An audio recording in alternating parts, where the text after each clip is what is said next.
Welcome back to Nino Brown Sports. This story starts with a victory the world couldn't ignore.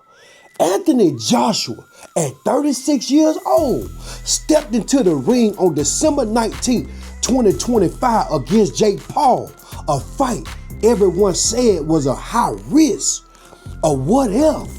A nightmare some saw coming and others never saw coming. And yet, Joshua went in that ring and did what Mike Tyson should have did to Jake Paul. His right hand connected. His power was unmistakable.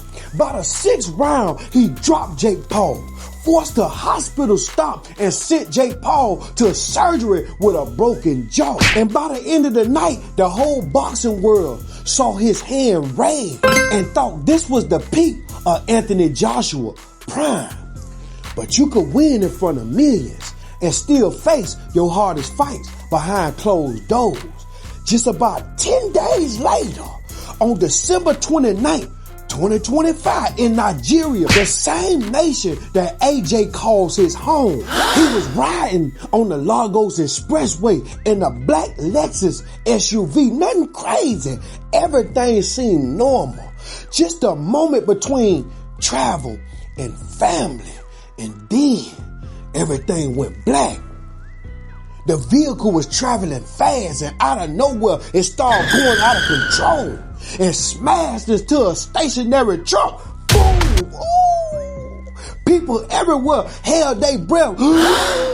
This seemed like an attempted sacrifice on AJ's life for his victory over Jake Paul. You know that devil coming to collect when you accept that check. The entire world watched on video as they seen him help out that car shirtless in pain.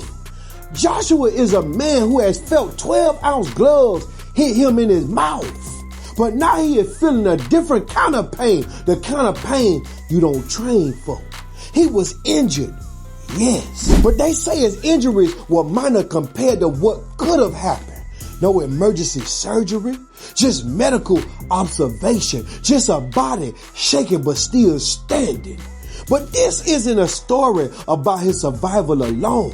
This is a story about the loss of his brothers. Because these two men fought beside him in training rooms. They pushed AJ in gyms. They helped AJ prepare his body and help carry his dreams. And both men did not survive. Latif Lotz Ayudele, his personal trainer, a man who pushed his limits day after day, a man who sweat with him, cried with him, gave him everything he had.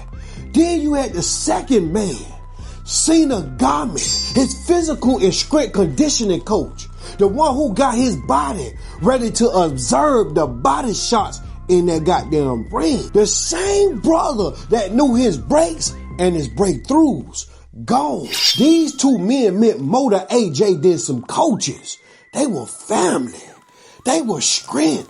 They were part of AJ history, his story. And now the world watching a champion feel what every human feels when they lose somebody or someone that they love. It was so bad that the Nigeria's president, Balu Tinubu, called AJ himself to offer his condolences. And he offered him prayers and blessings. The boxing community kneels with AJ right now, man. Even Jake Paul, the man that he knocked out just days earlier, turned off his fighter mode and said, life is more important than boxing. And he was right. No ring, no belts, no fans screaming. Just life in its raw form. And not a question still remains. Will Anthony Joshua ever box again after losing the two people that stood and trained with him, losing two of his family members, two people that really was close with him? He lost them. How do you heal when you lose men that stood beside you? How do you walk forward when you seen glory and you felt grief just days later? This isn't just a news story.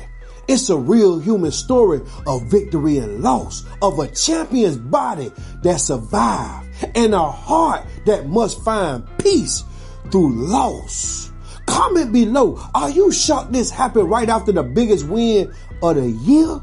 What do you think this means for Anthony Joshua's future? I want everybody out there right now to drop some prayers in the comments for AJ, man. Rest in peace, Lots, and rest in peace, Cena. Man, that's a tough loss. The man just lost his family, man. I don't know who out there, I don't know if you ever experienced losing somebody, but that's the toughest thing you could lose. I lost my daddy, my grandma, my auntie, all in just couple years apart. That'd be the toughest thing you could ever face in a human life, is the loss of somebody you love. And you only get one brother if that's all you got, one mother, one father, and when they gone, they gone. You ain't no do-overs out here. Rest in peace, man, to Cena and Lots, and prayers up for AJ. Y'all make sure y'all subscribe to Nino Brown Sports on YouTube. Y'all make sure y'all like this video. Y'all make sure y'all comment below. Make sure you set that bell for post notifications, cause I'll be back. Sílẹ̀kùn yẹn kó lè bọ́lẹ̀ na Joshua kó sílẹ̀kùn kó lè bọ́lẹ̀ Anthony Joshua ni Anthony ni abẹ́.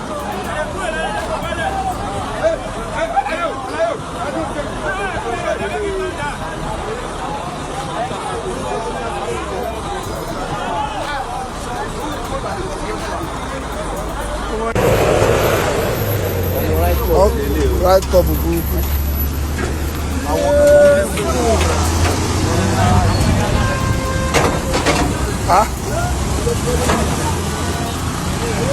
Okay, so I'm about to give you an update on the car crash involving Anthony Joshua, but I do want to say this, okay?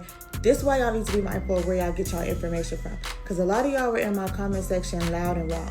All right, now I mentioned earlier I didn't have all the facts on certain details, and I was waiting until I got that information, and I appreciate a lot of y'all trying to help me out, but let's confirm with our sources before we start saying stuff and spreading rumors. So what I've gathered thus far, AJ was out in Lagos, Nigeria, preparing for the holiday coming up. You know, he just had that big win with Jake Paul and them. Anyways, long story short, there were 5 adult males that were involved in this car crash. The 2 victims in this case were actually friends of AJ's and a part of his team. One being, I believe, his strength and conditioning coach. And what the Nigerian Federal Road Safety Authorities are saying is that the car that AJ was in was going over the speed limit, and it looks like they tried to do a maneuver. The maneuver failed, and so the car collided with a vehicle, a commercial vehicle that was stopped in the area. So now, according to reports, people are shocked that AJ was able to walk out with such minor injuries, considering the damage that was done to the vehicle. But bystanders were able to help him get out the car, and he went to the hospital. He's being treated for his injuries. In addition to that, the president of Nigeria, Bola Tinubu, called and spoke to Anthony. Okay, he prayed for him. He prayed with him, actually. Prayed with him, sent his condolences, checked on him, make sure he was okay. That president also called AJ's mother and prayed with her. I felt like that was important to mention, considering the tackiness that we're dealing with here. But with that being said, I also did read that it sounded like AJ was perhaps preparing to fight again in February, and then again later in the year in 2026. That may be on hold for now, but what matters is that he heals. I'm sure this is going to be very hard on him, so we're just praying for everyone involved in this, to all the victims.